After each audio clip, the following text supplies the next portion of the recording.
कहानी की शुरुआत में हम एंजल नाम की औरत को देखते हैं जो काफ़ी डरी हुई होती है। वो अपने ऑफिस से बाहर निकलती है, तभी उसके पास एक कॉल आता है जिसे सुनकर एंजल चिल्लाने लगती है और लिफ्ट की दोनों दीवारें आपस में मिलने लगती हैं, जिससे एंजल की मौत हो जाती है। कुछ दिन बाद हम एक औरत को देखते हैं जिसका नाम जेन होता है। वो अपने फ्रेंड के घर पार्टी में आई होती है जिसका नाम गीना होता है। गीना उसे बताती है वहाँ पर ब्रायन भी होता है जो जेन का पति होता है, लेकिन उन दोनों का डिवोर्स हो चुका होता है। उस पार्टी में गीना जेन को डॉक्टर कोनल से मिलाती है जो अपने पेशेंट को हिप्नोथेरेपी से लोगों को डिप्रेशन से बाहर निकालते हैं। ब्रायन जब खाना खा रहा होता है, जेन उसे रोकती है क्योंकि उस खाने में तिल पड़ा होता है जिससे ब्रायन को एलर्जी होती है।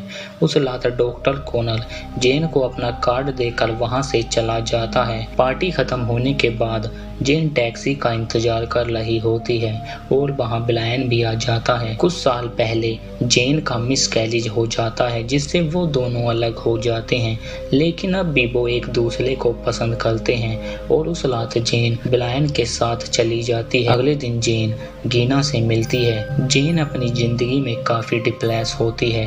वो अकेला महसूस कर रही होती है, जिससे गीना उसे डॉक्टर कोलन से मिलने को कहती है क्योंकि गीना भी अपना इलाज उन्हीं से कराती है।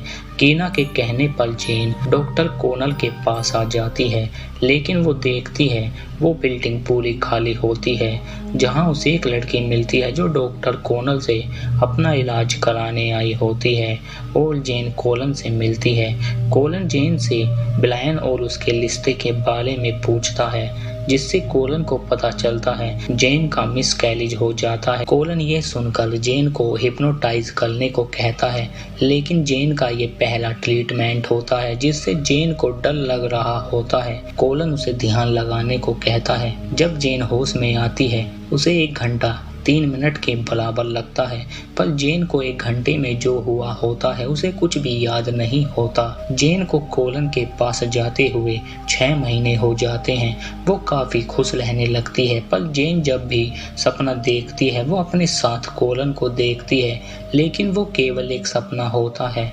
कुछ दिन बाद जेन मॉल में कोलन से मिलती है। वो दोनों बातें करते हैं, पर जेन कोलन के बारे में जानना चाहती है, जिससे जेन को पता चलता है कोलन की वाइफ मर चुकी है। कोनल ब्रायन के बारे में पूछता है। उस रात जेन ने ब्रायन को खाने पर बुलाया होता है ताकि उन दोनों के रिश्ते ठीक हो जाएं। उस रात जेन के पास एक कॉल आता है जिसे सुनकर जेन शांत हो जाती है। उसे जब होश आता है वो अपने घर पर होती है और उसके सामने खाना धरा होता है। वो बाथरूम में ब्रायन को देखती है। वो उसे हॉस्पिटल लेकर आ जाती है, लेकिन जेन को कुछ भी याद नहीं होता। उसने ब्रायन के खाने में तिल मिला दिया होता है, जबकि जेन को पता होता है ब्रायन को तिल से एलर्जी है। वो कोलन से मिलती है और कोनल को पता चलता है ब्रायन हॉस्पिटल में है, लेकिन जेन बोलती है उसे कुछ भी याद नहीं है उसने ब्रायन के खाने में कब तिल मिलाया है। वो परेशान हो जाती है, पर कोनल जेन को फिर से हिप्नोटाइज करता है।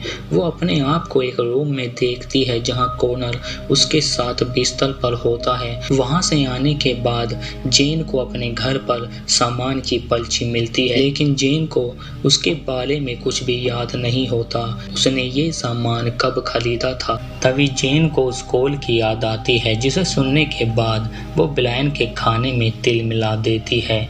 उसे कोनल पर शक होता है क्योंकि जून जब से कोनल के पास जाने लगी है वो चीजें भूलने लगती है। वो कोनल के बारे में पता लगाने लगती है, जिससे उसे पता चलता है कोनल पर उसी के पेशेंट ने केस किया होता है क्योंकि कोनल पर ये इल्जाम होता है वो अपने पेशेंट को काबू में करके उनके साथ गलत काम करता है, पर जितने भी पेशेंट ने कोनल पर केस किया होता है वो सब मर चुके होते हैं, जिसमें केवल औरतें ही होती हैं।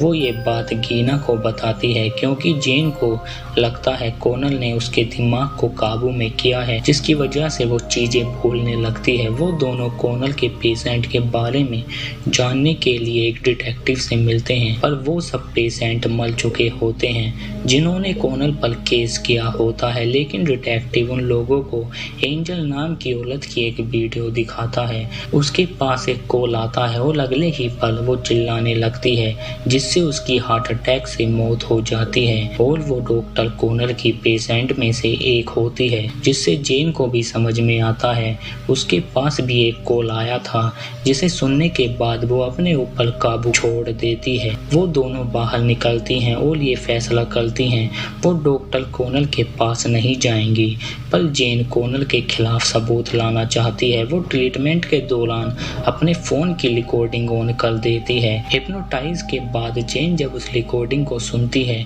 कोनल उसे हिप्नोटाइज करके सच बोलने को कहता है और जेन उसे रिकॉर्डिंग के बारे में बता देती है। जेन को पता चलता है वो उसके दिमाग को कंट्रोल कर सकता है और कोनल को गीना के बारे में भी पता होता है। वो कोनल की सच्चाई जानती है। इधर गीना अपने पति के साथ होती है और जेन उसे घर जाने को कहती है। तभी उसके पास एक कॉल आता है, जिसे सुनने के बाद गीना को एक मकड़ी दिखने लगती है, जो उसका वहम होता है और गीना का एक्सीडेंट हो जाता है, जिसकी वजह से उसके पति की भी मौत हो जाती है। उस रात जेन डिटेक्टिव से मिलती है और डिटेक्टिव को पता चलता है गीना मर चुकी है। डिटेक्टिव के जाने के बाद डॉक्टर कोनल जेन के घर आ जाता है।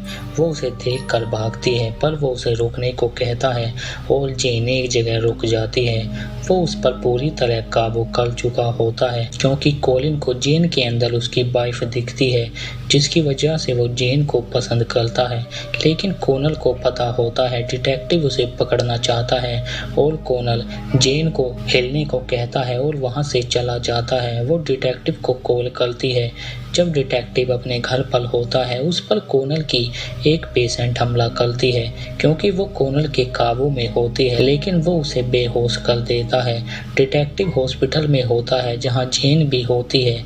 उसके बाद जेन एक डॉक्टर से मिलती है, क्योंकि जेन कोनल के काबू से बाहर निकलना चाहती है। वो डॉक्टर उसे हिप्नोटाइज करता है और जेन एक घर में होती है, जो कोलिन का होता है। तभी जेन जोर जोर से हिलने लगती है। डॉक्टर उसे होश में आने को कहती है, जिससे जेन को पता चलता है कोलिन ने उसके दिमाग पर बुरी तरह काबू किया होता है, जिसकी वजह से वो एक शब्द सुनते ही उसके काबू में आ जाती है। लेकिन वो डॉक्टर बोलती है वो उसके दिमाग से सारी बातों को तो नहीं निकाल सकती, पर वो जेन को अपने दिमाग पर कैसे काबू करना है उसके बारे में बता देती है। जेन उस जगह पर आ जाती है जो उसने सपने में देखी होती है। वो डिटेक्टिव को भी बता देती है वो घर कोनल के डैड का होता है। उसके डैड भी एक डॉक्टर होते हैं। वो जेन को सोने को कहता है। जब जेन को होश आता है, उसे पता चलता है कोलिन उससे शादी करना चाहता है। उसने अपनी वाइफ की ड्रेस जेन को पहनाई होती है। जेन पूरी तरह कोलिन के काबू में होती है। तभी उसे डिटेक्टिव की आवाज आती है। वो जेन को ढूंढ रहा होता है। कोलिन जेन को हिलने को मना करता है और वहां से चला जाता है। डिटेक्टिव और कोलिन के बीच लड़ाई होती है, लेकिन वहां जेन आ जाती है। कोलिन उसे सोने को कहता है, लेकिन जेन उस पर गोली चलाती है और कोनल के कहने पर जेन सो जाती है। जब जेन को होश आता है, वहां डिटेक्टिव होता है। जेन को लगता है कोनल मर चुका है, लेकिन जेन को पता चल जाता है वो एक वहम है। वो डिटेक्टिव नहीं बल्कि कोलिन है, जिससे वो वहां से भागने लगती है। उसे वहां डिटेक्टिव मिलता है जिसे गोली लगी होती है। तभी वहां कोलिन आ जाता है। वो जेन को काबू करने की कोशिश करता है, लेकिन जेन उस पर गोली चलाती है और वो दोनों बाहर आ जाते हैं। कुछ दिन बाद हम जेन को देखते हैं, वो शहर छोड़कर चली जाती है। इसी के साथ ये मूवी यहीं एंड हो जाती है। उम्मीद करते हैं आपको ये एक्सप्लेनेशन अच्छा लगा होगा।